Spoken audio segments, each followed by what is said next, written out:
Hello guys, আসসালামু আলাইকুম। তো আপনারা আমার পাশে থাকেন, যেহেতু নতুন ভিডিও নিয়ে আবার আসলাম। তো আমরা সামনে কুরবানি নিতে আসতেছে, তো সবাই মিলে আমরা একটা অর্ডার নিয়ে নিলাম। যেহেতু কোকরাঝাড় ট্রেন স্টেশনে যাব, ওখানে 10টা ট্রেন পাবো আমরা। যেহেতু ডিমাপুর সামনে গলাঘাট ডিস্ট্রিক্ট কাজে যাব, তো পাশে থাকেন, দেখতে পারবেন। তো ফাইনালি গাইজ সবাই মিলে আমরা অটোর থেকে নামে অলরেডি কোকরাঝাড় ট্রেন স্টেশনে আইসা গেলাম। সবাই মিলে এখন কোকরাঝাড় স্টেশন ফিলে আগ বাড়াইতেছি, দেখতেই পারছেন। সার করে স্টেশনের ভিতরে এলাম, মানে এই জন্য সার করে এলাম। বাইরে বৃষ্টি দেখতে পারছেন। তো টিকিট কাউন্টারের ভিতরে যায় একটা আমি টিকিট নিয়ে নিলাম। তো গলাঘাট ডিস্ট্রিক্টে কাজে যাব, ওই জায়গার লোকাল নাম হলো ফোরকাটিং। তো কোকরাঝাড় টু ফোরকাটিং টিকিট আমি অলরেডি নিয়ে নিছি। ট্রেন আসার লেট আছে, তো স্টেশনের সাথে এটা পার্ক বানাইছে। যেহেতু কোকরাঝাড় স্টেশন এলে আপনারা দেখতে পারবেন, এখানে যা যার গার্লফ্রেন্ড আছে, যা যার বউ আছে, এখানে এসে এনজয় করতে পারবেন। ইতিমধ্যে আমার স্টেশনের সবাই অপেক্ষাতে আছে, যেহেতু ট্রেনে এসে গেছে কাছাকাছি।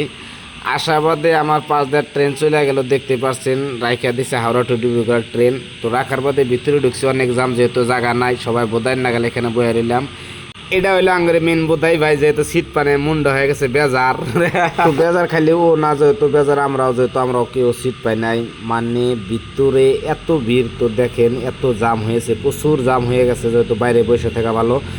তো বাইরে বসে থাকার পরে গুয়াহাটি যেটা পাণ্ডব ব্রিজের ভিতর দিয়ে ট্রেন যাচ্ছে, তো আপনারা দেখতে পাচ্ছেন। তো ফাইনালি গাইস আমরা কিন্তু ফোরকাটিং স্টেশনে পেয়ে গিয়েছি। এখানে আমরা সবাই নামছি, নামে অলরেডি যাওয়া স্টার্ট করে দিয়েছি, যেহেতু রাত 11টা বাজে। তো মাথা টাথা নষ্ট হয়ে গেছে গাই, রাতে 11টার সময় স্টেশনে নামা দিল। অনেক খিদা লাগছে আমার, যেহেতু 11টা রাত বাইজা গেছে। তো ফাইনালি কিন্তু গাইস আমরা যে সাইডে কাম করবো, ওই সাইডে কিন্তু আমরা সামনে গেটের সামনে হাজির হয়ে গেছি। হাজির হওয়ার বাদেও মাথা একবারে নষ্ট, মানে এই গেটটা তালা মেরা রাখছে। একটা মানুষ রেডি হয়ে আসে না, যেহেতু এত রাইতে আমরা আসবো, যেহেতু একজন মানুষ রেডি হয়ে থাকে, ওরা সেরা ফুলায় ঘুম পাড়তাইছে, বুঝছেন।